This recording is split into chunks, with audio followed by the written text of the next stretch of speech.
Usapang insurance naman po, ano ang dapat mong malaman bago kayo kumuha ng life insurance? Hi there, this is Shingitan, your pambansang wealth coach. Sa episode na ito, pag-usapan natin anong life insurance, bakit mahalaga ang life insurance, anong uri ng mga life insurance. Ang life insurance po ay napakasimple, kasunduan ng pagitan ng isang bumili ng plano versus the insurance company. Ito po ina-assure ng insurance company just in case na may mangyari po sa bumili, ang mga beneficiary po nila, maiiwanan po na pamilya ay makakatanggap po ng pera o para sa kanilang kinabukasan. Next question, bakit napakahalaga ng life insurance? Shout out ako sa mga breadwinner dyan. Sino sa inyo mga breadwinner dyan? Pakitaas sa mga kamay. Sino naman po sa inyo mga bread eater dyan? Pakitaas also sa mga kamay. No, napakahalaga po ng life insurance sa mga breadwinner. Bakit po? Just in case na wala po ang breadwinner, mayroong matatanggap ang mga dependents ng mga pamilya para sila po ay makapagsimula ng pamumuhay at matugunan ang kanilang pangangailangan. Kaya nga napakahalaga po na i-cover po natin ang breadwinners. Huwag lang po yung mga dependent muna. Kaya nga maraming klase pong mga, bibigyan ko lang kayo ng tatlo. Okay? Tatlong klaseng insurance po. Una, ang term insurance. Term life insurance. Para lang kayo bumibili ng insurance ng sasakyan. Kada taon po, pag binayaran yung sasakyan, the following year, pag hindi mo renew, tapos na. Ganon din po ang term life.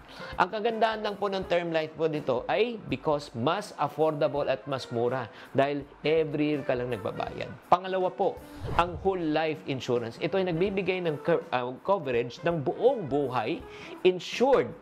Ang yung protektado ang bumili at kasama po yung cash value component na lumalaki po in time. Pwede kayo makover for life. Yun po yung second basic. Ang third na pinaka-popular po ay syempre yung universal life insurance. 2-in-1 po siya, para siyang kape. Oo, meron na siyang protection, insurance, meron pa siyang investment component na lumalago po ang pera natin in time.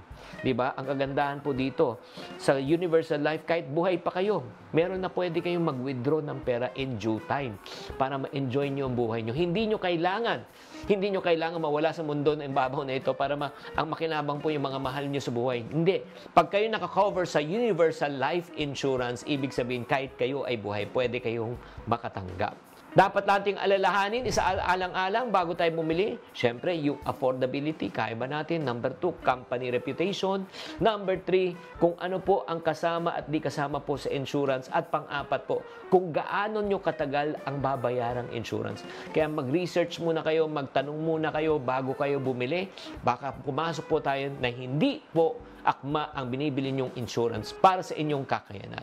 Ang pagkaroon ng life insurance ay mahalaga na hakbang para masiguro ang ating financial future.